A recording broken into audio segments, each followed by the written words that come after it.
I'm Pat Dugas. This screencast is about polynomial functions, being able to evaluate them, describe them, and be able to look at their graphs and make some judgments. So let's begin with some terms. A polynomial in one variable is the thing we're looking at for. It's only got one variable in it. There aren't other variables. The leading coefficient is the coefficient, the number before the highest power term. Usually that's on the far left if it's in standard form, but not always. A polynomial function in one variable is a function that has an input and an output as a polynomial. So in addition to names you're already aware of, linear functions, quadratic or second degree functions, cubic or third degree functions, we have quartic functions and quintic functions at fourth and fifth degrees. And we're also going to look very importantly at the end behavior. As we approach extreme values of x, both on the right towards positive infinity and on the left towards negative infinity, what's happening with the function that's a polynomial?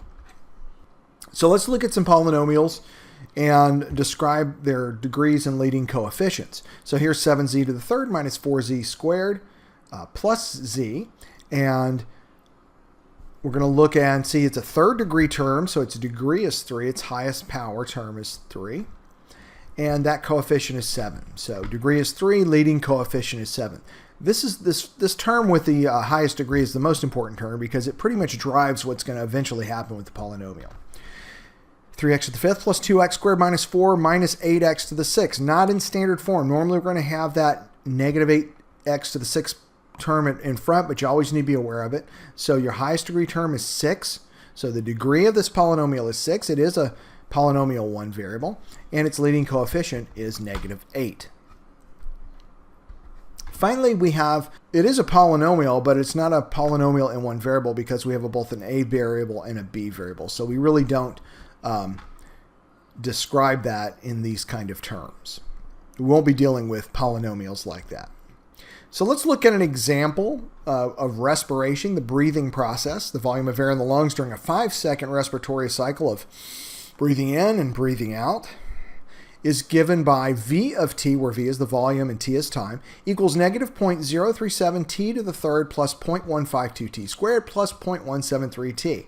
This is a model that has been presumably created by scientists. So v is in liters, its volume, t is time in seconds. So we're going to find the volume of air in the lungs 1.5 seconds into the respiratory cycle. Well, to do that, we're going to substitute 1.5 for t into this function.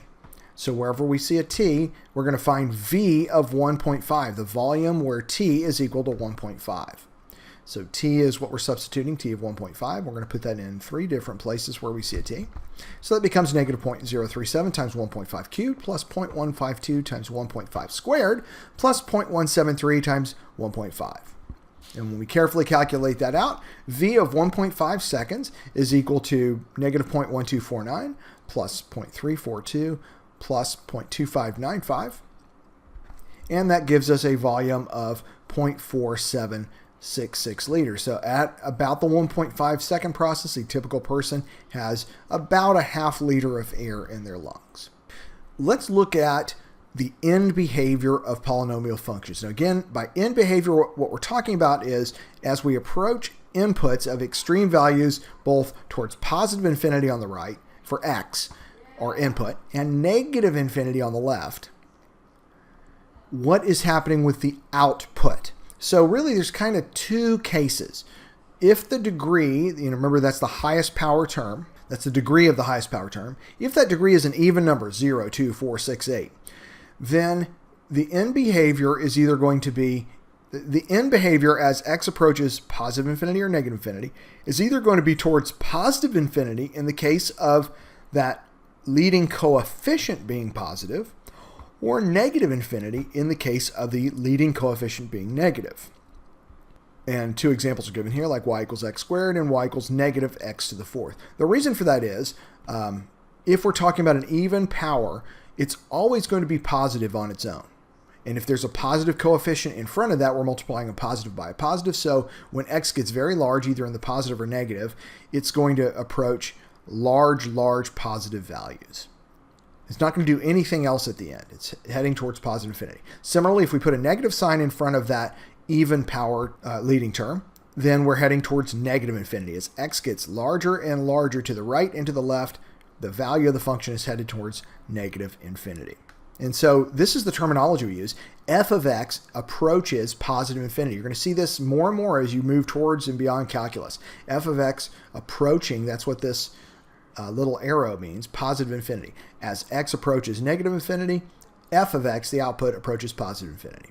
As x approaches positive infinity, f of x is also approaching positive infinity.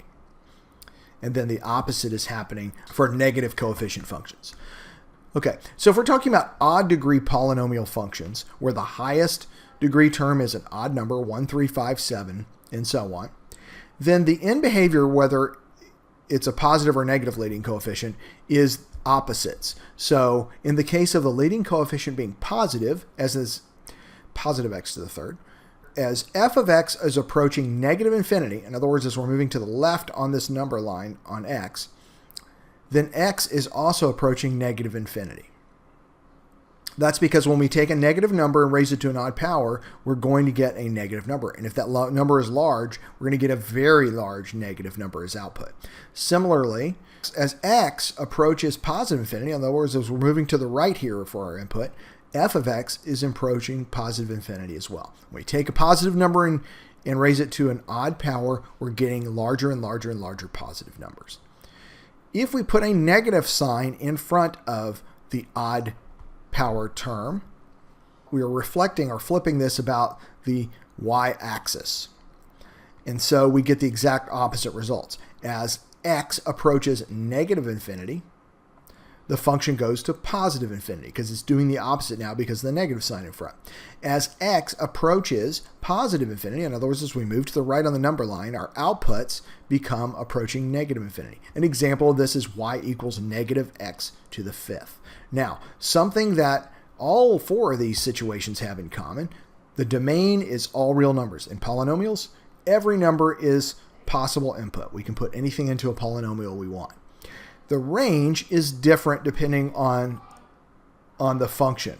For even degree polynomials, the range is going to be all numbers above a certain or equal to a certain minimum value. Now, in the case of this, that's y equals 0. But it could be shifted up or down. In the case of an even degree with a negative coefficient that's leading, then we're going to have a maximum, and so the range is going to be all real numbers less than or equal to the maximum. In the case of the odd polynomials here to the right, the range is actually all real numbers because we're going from negative infinity to positive infinity in this case, and positive infinity down to negative infinity in that case. So that's a little bit about the end behavior, which is crucial to understanding polynomial functions.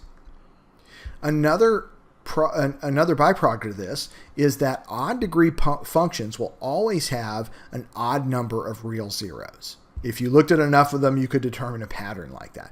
Even degree functions, on the other hand, will always have an even number of real zeros or no real zeros at all. Let me just sketch that out and explain why that happens. So any odd degree function, let's just look at something like x to the third, and a version of x to the third, is going to have an odd number of real zeros because it's got to go from negative infinity to positive infinity or vice versa. And it has to, as it crosses the axis, it's always going to have an odd number of crossings because it's going from one extreme to the other.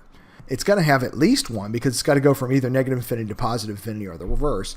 But it could have many, many more, but they're always going to be odd numbers because in the end, it's a up, down, up kind of thing. And so it's going to be an odd number. On the other hand, with an even function, and I'll draw a crazier even, like a to the fourth. Okay, so this is a version of x to the fourth. This is a quartic function. It's always going to have an even number of zeros. That's because we're beginning and ending either at positive infinity or negative infinity. So it's going to have an even number or zeros. Okay, and even if it was going the other way, it's got to go from negative infinity to negative infinity. If it's flipped, it's going to have an even number of zeros. Now, it could have none at all because it could be above or below the x-axis, the entire function. That is possible as well. Okay, so we're given a graph here, and we want to describe its end behavior, whether it's odd or even, and state the number of zeros. So if we're looking at a function like this, and we look at the arrows here, the arrows tell us the end behavior. This function is heading towards negative infinity as x is approaching positive infinity and x is approaching negative infinity. The output is also heading towards negative infinity. So that's the end behavior. As x approaches positive, I'm going to actually write this all at once. As x is approaching positive or negative infinity, f of x is approaching negative infinity. Is it an odd or even function? Well, it has no zeros, so it must be an even function. Also, so this is definitely an even function. Its end behavior is heading towards negative infinity on both sides. How many zeros does it have? None. Because these arrows tell us that nothing else is happening on this graph except a continuation of heading towards negative infinity, it has no real zeros.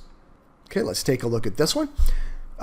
In behavior, so we're going as x approaches negative infinity, f of x is approaching negative infinity as well, down here. Okay, as we move to the left, we're getting further and further down on the graph. As x is approaching positive infinity, and I apologize, I'm using my fingers on the screen and it's not turning out a very good infinity symbol. As x is approaching positive infinity, f of x is also approaching positive infinity. So this tells us that's its end behavior. This tells us it's an odd function because this is what odd functions do. They approach negative infinity on one side and positive infinity on the other. How many zeros are there? There is 1 0 right there, and that is that's a real zero, 1 0, and it is an odd number, which tells us it's an odd function. So we looked a little bit about how to evaluate polynomial functions with a real-world example and how to describe the shapes and end behavior that graphs of polynomial functions make.